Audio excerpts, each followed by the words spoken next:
Bienvenidos a Europa Hoy, el programa de actualidad europea de France 24 en español. Yo soy Esther Herrera Caro, desde el Parlamento Europeo en Bruselas. Es un placer saludarles. En el programa de hoy hablamos de un tema que lleva semanas en medio del debate en Bruselas. Hay que confiscar los bienes de los oligarcas rusos y las reservas del Banco Central de Rusia, ahora mismo congeladas. Por el momento, más de 1000 individuos han sido sancionados por la Unión Europea. La Comisión Europea quiere confiscar los bienes de aquellos que intenten eludir las sanciones, pero hay que ir más allá. Lo hablamos con nuestros invitados, los eurodiputados Domènec Ruiz, del Grupo Socialdemócrata. Bienvenido, Domènec. Bien hallado, muchas gracias.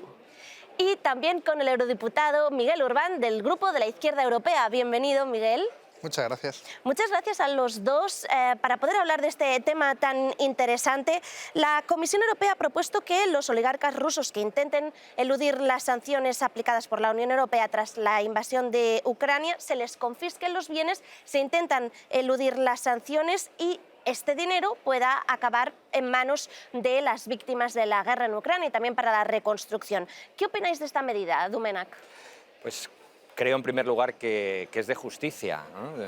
Casi diría de sentido común, que estos bienes que han sido congelados a miembros de la oligarquía rusa, es decir, a la gente que colabora con el régimen de Putin, que se beneficia personalmente y empresarialmente del régimen de Putin, puedan ser utilizados precisamente para la reconstrucción de Ucrania. Hablamos de 30.000 millones de euros, es mucho dinero. Pero también, como decías al principio, no debemos olvidar que el Banco Central de Rusia dispone de activos en el exterior congelados por valor de 300.000 millones de euros. Por tanto, tenemos que trabajar en los dos carriles. Justamente vamos a abordar esto en concreto. Miguel, ¿qué opinas de esta medida de la Comisión Europea? Yo lo resumiría en que bienvenidos a lo que llevamos diciendo desde la izquierda ya mucho tiempo. Las sanciones tienen que ir dirigidas contra la oligarquía que sostiene a Putin y no contra el pueblo ruso. Porque el problema es que muchas de las sanciones aprobadas aquí han ido contra el pueblo ruso y eso puede llevar incluso problemas de ayuda humanitaria aparejados a este tipo de sanciones indiscriminadas contra los que nada tienen que ver de una ocupación ilegal como la que estamos viendo en Ucrania. Eso en primer lugar. Segundo, el problema es que me parece un maquillaje. Un nuevo maquillaje de la Comisión Europea. ¿Por qué? Porque como nosotros hemos dicho y hemos hecho votar aquí en diferentes enmiendas cuando se habla de sanciones y el Parlamento Europeo ha votado en contra, no se puede sancionar realmente a la oligarquía rusa sin poder hacer lo que sería un registro de propietarios reales. Vamos a abordar este punto tan interesante, Miguel, pero me gustaría volver un momento a una de las aportaciones que has hecho, Domènec, justamente sobre estos 300.000 millones de euros congelados que ahora mismo pertenecen al Banco Central de Rusia. Recientemente enviaste una carta a la Comisión Europea en que pedías que estos 300.000 millones se confisquen y vayan a las víctimas de la guerra en Ucrania y también para la reconstrucción. ¿Por qué crees que una medida parecida es idónea? Bien, vivimos a lo mejor en una pequeña, no sé si llamarla pequeña o grande contradicción. Tenemos más, seguramente incluso 350.000 millones de dólares congelados, eso quiere decir de activos del Banco Central de Rusia, que no los pueden utilizar los rusos, no los puede utilizar Putin, pero tampoco los estamos utilizando en Occidente. Y al mismo tiempo sabemos que la reconstrucción de Ucrania va a costar algo así como entre 500.000 millones de euros y 2 billones de euros. Esto puede ir además creciendo si la guerra sigue alargándose. Por tanto, me parece evidente, además de que es una necesidad, es de justicia que utilicemos esos activos del agresor para la reconstrucción de Ucrania. Y yo celebro que esta iniciativa que lanzamos en el Parlamento Europeo haya sido ya apoyada por el alto representante, Josep Borrell, por Charles Michel, el presidente del Consejo Europeo, incluso lo hemos visto reflejado también en las conclusiones del Consejo Europeo del 31 de mayo. Ahora lo que necesitamos es una propuesta legislativa de la Comisión, porque es verdad que carecemos ahora mismo de una base legal para poder utilizar esos casi 350.000 millones de dólares de activos del Banco Central de Rusia. Miguel, ¿estarías de acuerdo? Yo creo que hay que poner ciertas dudas a esa propuesta, ¿no? Yo creo que si lo escuchamos así, quién va a estar en contra de ayudar a la reconstrucción de Ucrania, de un país agresor. El problema es que yo creo que hay que hablar de un régimen agresor. El problema es que ahí estaríamos condenados al conjunto del pueblo ruso. Hay una parte muy importante que se está rebelando contra esta invasión. Creo que ayudaríamos a cerrar filas con Putin y no a debilitar al gobierno de Putin. Y yo creo que esto es muy importante. Las compensaciones de guerra, si vemos incluso la historia europea, nunca han salido bien. Normalmente han favorecido conflictos posteriores. Y yo creo que lo que hay que intentar es evitar ese tipo de conflictos posteriores. Hay medidas que pueden ayudar a la reconstrucción de Ucrania y que están en nuestra mano sin cambiar la legislación, como proponía Domenech, que se podrían hacer ya, que nosotros hemos propuesto que se hicieran, que es, por ejemplo, la condonación de la deuda ucraniana. La condonación de la deuda exterior ucraniana. La condonación de la deuda exterior ucraniana está en manos de los 27 países miembros de la Unión Europea, del FMI, de Estados Unidos y de Rusia. Y se podría cancelar. El 30%, por ejemplo, es de deuda rusa. Eso supondría un ingreso inmediato para las arcas ucranianas, que ahora mismo están asfixiadas por el pago de los intereses de esa misma deuda. ¿Qué pasa? Que cuando tocamos también los bolsillos de los intereses europeos, pues hay menos solidaridad. Y yo creo que esto sería una medida efectiva que se podría hacer mañana sin cambiar la legislación y que se ha hecho en casos anteriores, la condonación de la deuda alemana, por ejemplo. Se ha hablado un poco de la cuestión de que estos 300.000 millones de euros hay dudas legales porque no es dinero de los oligarcas, es dinero también público, dinero de los impuestos de Rusia. ¿Podría ser una medida incluso impopular dentro de la población rusa? Bueno, es un poco el argumento que ha hecho Miguel. Yo diría de entrada que lo que él propone de la condonación de una parte o de una gran parte de la deuda pública ucraniana es una medida que me parece interesante y no es incompatible, por otro lado, con lo que estamos proponiendo.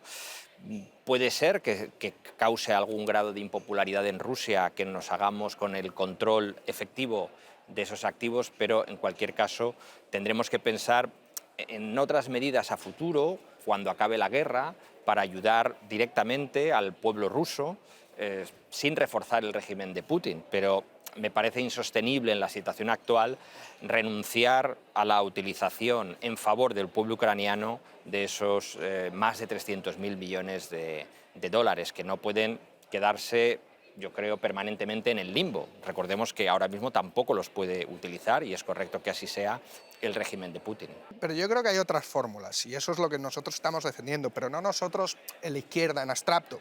Vuelvo a repetir, economistas como Piketty y otros lo han puesto por escrito. Sí se sabe quién es la oligarquía rusa. Es sencillo, el propio Piketty lo ha expuesto de una forma clara. Es todo el mundo en Rusia que tenga más de 10 millones de euros en activos o en pasivos, es oligarquía rusa que se ha beneficiado del régimen de Putin. Con lo cual, estás señalando a quién puedes justamente golpear para debilitar a Putin, para acabar cuanto antes con la guerra y, sobre todo, para atacar a los verdaderos culpables de esta invasión. El problema es que una medida indiscriminada, como el tema no de la congelación, sino de la incautación de los fondos, del dinero público, porque hay que decir que es del dinero público ruso, lo que estaría haciendo a día de hoy sería reforzar la lógica de la guerra de Putin, reforzar al régimen de Putin y condenar al conjunto del pueblo ruso a una carestía que yo creo que no se merece en estos momentos y que además, táctica y estratégicamente, para el objetivo de buscar la paz, yo creo que sería contraproducente.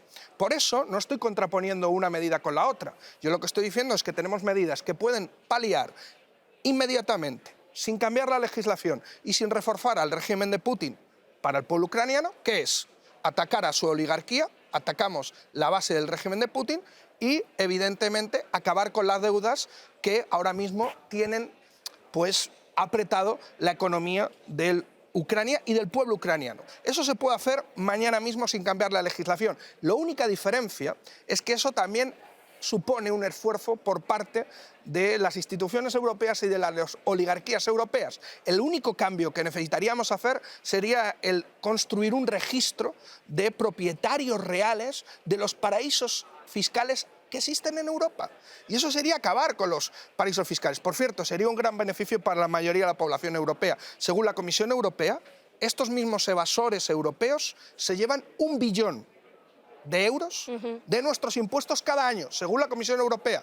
Sí, pero si me permites, vamos Sí, a ver. muy brevemente. Vayamos por partes. El tema de la oligarquía ya lo estamos haciendo. Se podrá hacer mejor. No se pero, está haciendo, bueno, no son 1000. El problema es que son, según Piketty, pero son déjame- 80.000 personas. Sí, se podrá ir a más, pero hemos ya confiscado bienes de la oligarquía rusa por valor de 30.000 millones de euros. O sea, que no se puede decir que ahí no se está haciendo nada. Pero una cosa, si me permites que te pregunte, pero entonces tú estás con esa idea tuya de que solo podemos ir contra la oligarquía.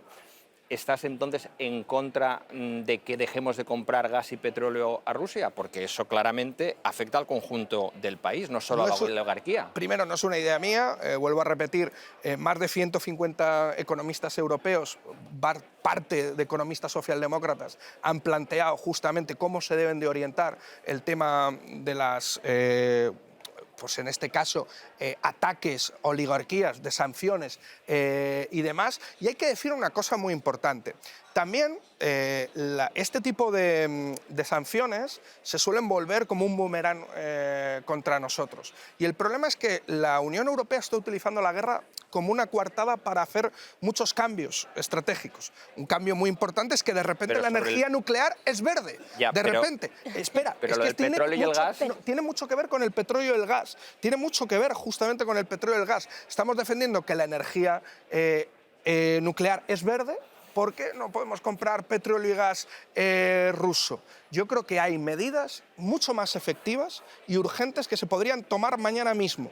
Y eso no se está haciendo. Y ese es por qué no se está haciendo. Y un Pero es que no me queda elemento, claro. un elemento Disculpa. muy No me importante. queda claro si estás a favor o en contra Un de elemento que muy dejemos de importante. comprar. Disculpad porque lo siento, nos hemos quedado sin tiempo Ya, pero, realmente. bueno. Siento mucho tener que Pero cortar sería este bueno debate tan saber, interesante. pero sería bueno saber, Lo que no me ha quedado siento. claro, Miguel, si estás a favor o en contra. Quizás puedo para, decir, quizás no, para de un que próximo dejemos de debate. comprar. Quizás para un próximo debate. Yo he votado a favor, él ha votado en contra de la abolición de la deuda externa ucraniana y No, los pero paraísos si no fiscales. te quiero... Lo- es Ya que está, quiero- ya está, es no, sencillo. pero Lo sobre siento. el tema del gas y el petróleo, Ya te lo he ¿cuál dicho, es tu ya te lo he dicho. posición? Yo Lo voto a siento, favor, tenemos tú has que votado en cortar. contra de las que yo he hecho las propuestas, que es público. No lo puedo Hay que precisar tener ahora. una segunda parte de este Muchas debate. gracias. Sin Claro. duda, me reservo vuestro tiempo para una próxima vez. A ustedes, gracias por ver France 24 en español. Les esperamos en el próximo programa de Europa Hoy.